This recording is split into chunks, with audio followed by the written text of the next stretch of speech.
La parole est à Monsieur Patrice Verchères. Merci, Monsieur le Président. Ma question s'adresse à Monsieur le secrétaire d'État chargé des relations avec le Parlement et délégué général de La République En Marche. Monsieur le ministre, alors que vous occupiez les fonctions de porte-parole du candidat Emmanuel Macron, un certain nombre de pratiques ont été relevées dans les comptes de campagne de celui qui deviendra l'actuel président de la République. Comme pour tout casse du siècle, pour reprendre le titre d'une enquête de BFM TV, les méthodes utilisées par Emmanuel Macron lors de la campagne des présidentielles sont discutables. En effet, après les 24 dons non conformes, après la possible utilisation des moyens de la métropole et de la ville de Lyon, alors dirigée par le futur numéro 2 du gouvernement, voilà maintenant les incroyables ristournes révélées par la presse. L'octroi d'importantes remises sur ces prestations de campagne étonne tous les élus qui ont eu affaire avec la commission des comptes de campagne. Nous pouvons légitimement nous interroger sur la contrepartie d'une prestation remisée à 100%. N'est-ce pas une manière déguisée de faire un don? Don qui, provenant d'une entreprise, est, vous le savez, totalement illégal. La commission elle-même s'est émue de ces promotions exceptionnelles d'un pourcentage anormalement élevé. Alors, y a-t-il eu des contreparties? Monsieur le ministre, vous connaissez le proverbe populaire « Les bons comptes font les bons amis ». Serait-ce en vertu de cet adage que l'un des dirigeants d'une des sociétés ayant fourni des prestations avec des remises dignes d'une troisième des marques occupe aujourd'hui le poste de responsable du pôle images et événements à l'Élysée? Monsieur le ministre, pouvez-vous assurer à la représentation nationale que les entreprises et les personnes qui ont octroyé ces fantastiques rabais n'ont pas bénéficié depuis d'avantages ou de nouveaux contrats avec l'État et notamment avec l'Élysée? Merci, Monsieur le député. La parole est à Monsieur Benjamin Griveaux, porte-parole du gouvernement. Merci. Merci, Monsieur le Président, Mesdames et Messieurs les députés. Monsieur le député, vous dire que votre question est affligeante serait très en deçà de ce que je ressens au moment où je vais vous répondre. La Commission nationale des comptes de campagne a procédé à l'examen des comptes des différents candidats à l'élection présidentielle. Le compte de campagne qui a été le moins réformé, c'est-à-dire qui peut être considéré comme le plus sincère de tous les comptes de campagne, est celui présenté par Emmanuel Macron. Avec une réformation de l'ordre de 120 000 euros, c'est 450 000 euros pour Jean-Luc Mélenchon et plus de 850 000 euros pour Madame Le Pen. C'est donc des comptes de campagne qui ont été présentés, celui le plus sincère. Je vois que manifestement, ce que vous n'avez pas réussi à emporter dans les urnes, la conviction des Français, vous essayez de le contester à votre manière, non pas dans la rue, mais en portant le doute, la suspicion permanente sur la victoire à l'élection présidentielle d'Emmanuel Macron.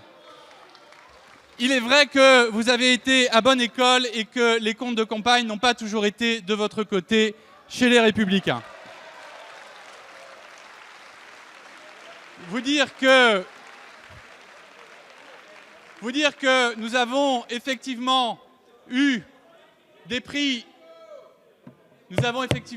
compétitifs, sans doute parce que nous avons su négocier. Nous avons eu des prix compétitifs parce que nous avions à l'intérieur de nos équipes des personnels compétents et parce que aussi nous avons eu recours à de très nombreux bénévoles qui, quittant les rangs des partis traditionnels, ont rejoint la campagne d'Emmanuel Macron. Vous dire enfin que ça n'est pas faire honneur à la démocratie que de manier en permanence le soupçon et la suspicion sur l'ensemble de la représentation nationale. Merci, Monsieur le ministre. La parole est à Monsieur Thierry Michels. Merci, Monsieur le Président. Ma question s'adresse à Madame Agnès Buzyn, ministre des Solidarités et de la Santé. Le 29 décembre dernier, une jeune femme de 22 ans, Naomi Musenga, est décédée aux hôpitaux universitaires de Strasbourg dans des circonstances choquantes. Je crois pouvoir dire au nom de toute cette Assemblée l'émotion que nous avons ressentie et les sincères condoléances que nous adressons à sa famille et ses proches. Nous partageons leur peine, mais également leur besoin d'obtenir des réponses, car ce n'est que 5 mois plus tard, après la diffusion de l'enregistrement de l'appel au SAMU, que l'attention publique s'est portée sur des manquements manifestes à la procédure réglementaire. L'appel à l'aide de Naomi n'a pas été pris au sérieux. L'enquête interne initiée par l'hôpital ainsi que l'enquête judiciaire diligentée par Madame la procureure de la République devront permettre d'établir la vérité sur les circonstances exactes du décès de Naomi. Mais ne nous y trompons pas, même si elle est confirmée par les investigations, l'erreur humaine dans la prise en compte de l'appel au service d'urgence ne doit surtout pas occulter des dysfonctionnements éventuels plus structurels et plus profonds. C'est pourquoi je salue, Madame la Ministre, l'enquête flash que vous avez demandée à l'Inspection générale des affaires sociales, ainsi que votre démarche d'associer rapidement les représentants professionnels et syndicaux des médecins urgentistes. Vous les avez rencontrés hier. Vous aviez par ailleurs confié il y a quelques mois à mon collègue député Thomas Meunier, médecin urgentiste lui-même, une mission de réflexion sur les évolutions nécessaires de la prise en compte des soins d'urgence pour l'ensemble du territoire et dont les résultats sont attendus dans les prochaines semaines.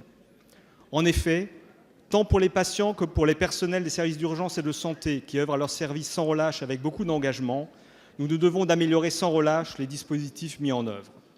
Pourriez-vous, Madame la Ministre, nous faire le point sur les différentes actions dont vous avez pris l'initiative et nous préciser les leviers envisagés à court et moyen terme pour consolider et améliorer la prise en compte des soins d'urgence? Je vous remercie. Merci, Monsieur le député. La parole est à Madame Agnès Buzyn, ministre des Solidarités et de la Santé. Monsieur le Président, Monsieur le député Michel, Mesdames et Messieurs les députés, bien entendu, nous avons tous été extrêmement choqués des circonstances du décès de cette jeune femme et j'ai donc immédiatement pris les dispositions nécessaires, d'une part pour diligenter une enquête, comprendre les dysfonctionnements qui ont mené au décès, mais également les dysfonctionnements dans le signalement de cet événement qui n'est remonté ni au directeur du CHU ni à l'Agence régionale de santé. Et j'ai convoqué les différents représentants des SAMU et urgentistes de France de façon à ce que nous travaillions ensemble à une feuille de route afin qu'un tel dysfonctionnement ne puisse plus se reproduire. Je les ai rencontrés hier, nous avons pris plusieurs décisions. D'une part, de renforcer la formation des professionnels qui interviennent dans le SAMU, à la fois les opérateurs qui répondent au téléphone, mais également les médecins qui font de la régulation. Deuxièmement, veiller à harmoniser toutes les procédures de traitement des appels et de signalement des dysfonctionnements.